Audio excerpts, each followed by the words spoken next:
It's the 87th day in the Hamas-Israel war, and I'm Yair Pinto, here to open a new year together with you. I got a quick vacation to be with my beloved family back at home. I even managed to take my wife on a quick date, and boom, at 11:55 p.m., alarms started going off throughout the state of Israel. The terrorist Hamas organization fired dozens of rockets at the Israeli communities of the south and the city of Modi'in. The new year has begun and terrorism must stop. I am grateful for everything I have, for the family, friends, love, and support. Thank God for everything that He's giving me, everything I have in life. But every day I think about those Israelis who are not far from us, only a few hours, but are kept in captivity under the terror of Hamas terrorists. The IDF spokesperson's unit said that in the battles held today in Khan Yunis, in the Gaza Strip, terrorists from the Nukhba forces were killed and surrendered. Some of them took part in the October 7th massacre against Israeli communities.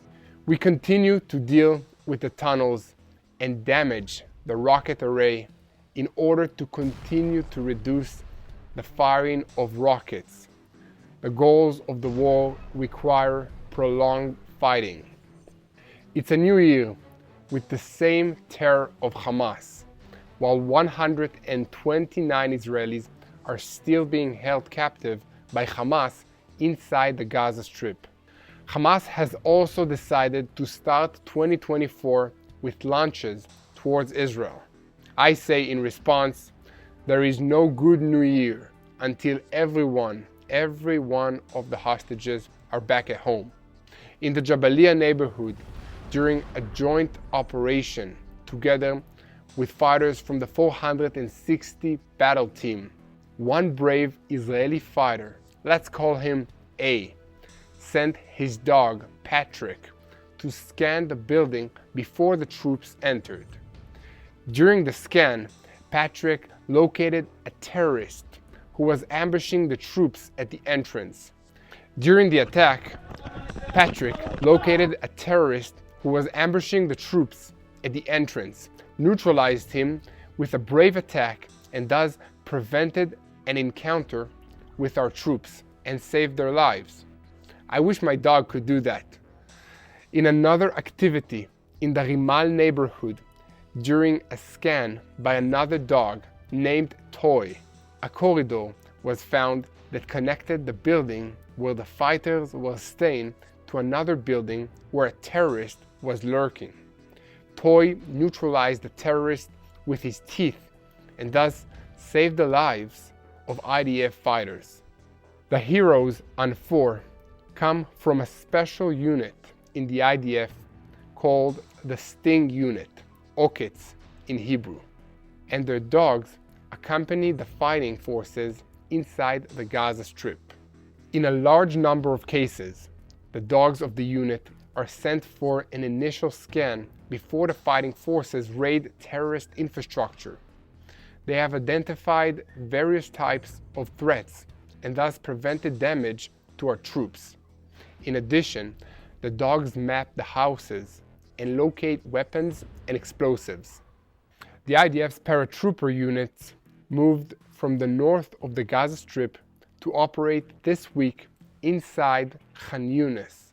This is a well-trained unit with a highly trained combat team that immediately launched an offensive on a number of terrorist infrastructure, including observation posts, anti-tank posts, and Hamas weapons depots. In addition, the fighters went on an operation to eliminate terrorists who were hiding in a formation along a narrow street in the heart of Khan Yunis. In short-range encounters, the sniper teams of the brigade identified and eliminated the Hamas terrorists. At the same time, the fighters identified 3 terrorists trying to approach and attack and directed an Air Force aircraft to the location to neutralize one of them. The other two terrorists who escaped were identified carrying RPG missiles between two nearby buildings, and armored forces fired tank shells at them, and the terrorists were eliminated.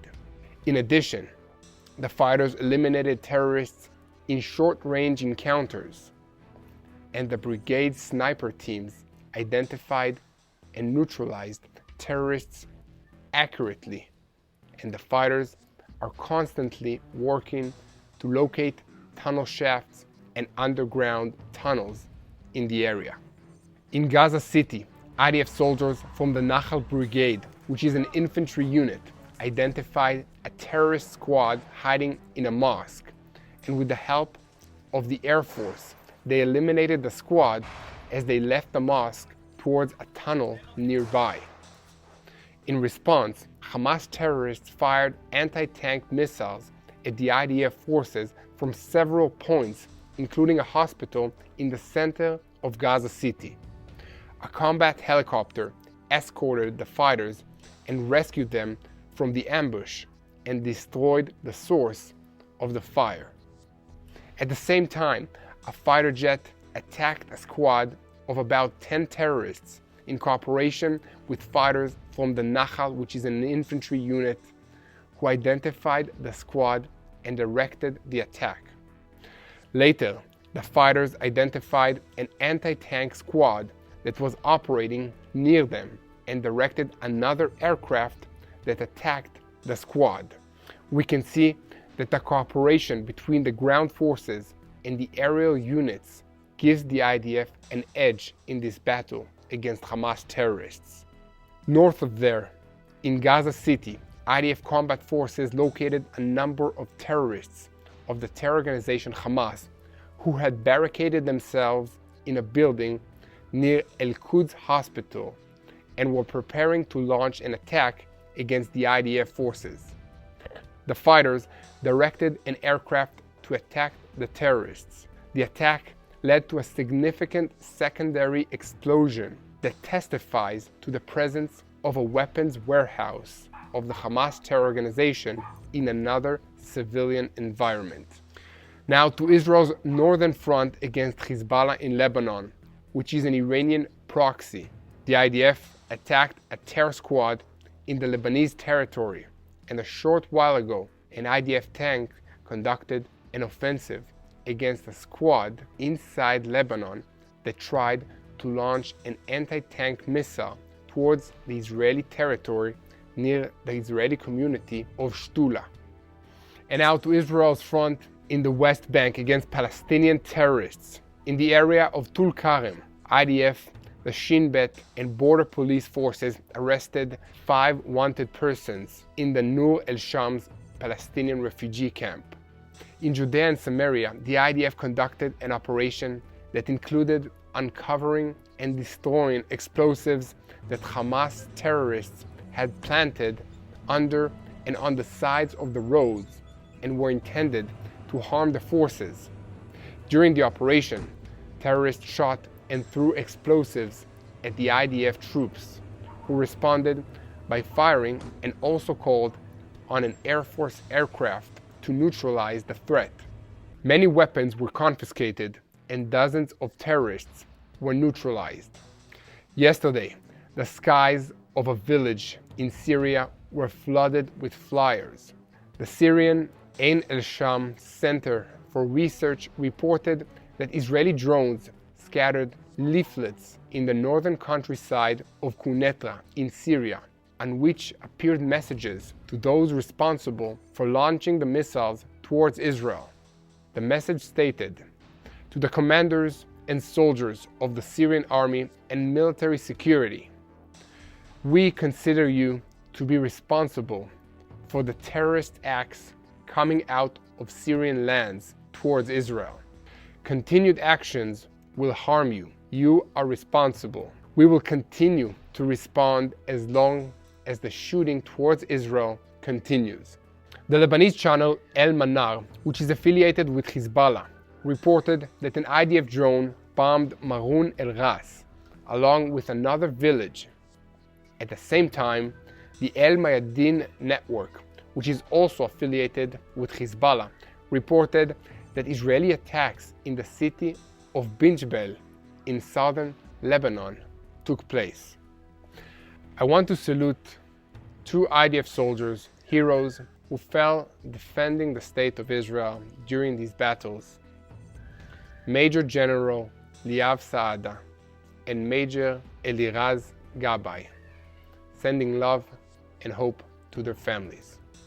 Together, let's hope and believe in good as we wish that 2024 will be a better year, a year of hope, and that we will succeed in eradicating this evil Hamas from the world and release our hostages back to their families in Israel. We choose love and wholeheartedly believe in life, in a life of freedom, of love, and of faith. So join us in prayer that God's grace will shine in this region, on the Gaza Strip, on Israel, and on the entire Middle East. Please keep praying for the peace of Jerusalem and help us by sharing the truth from Israel.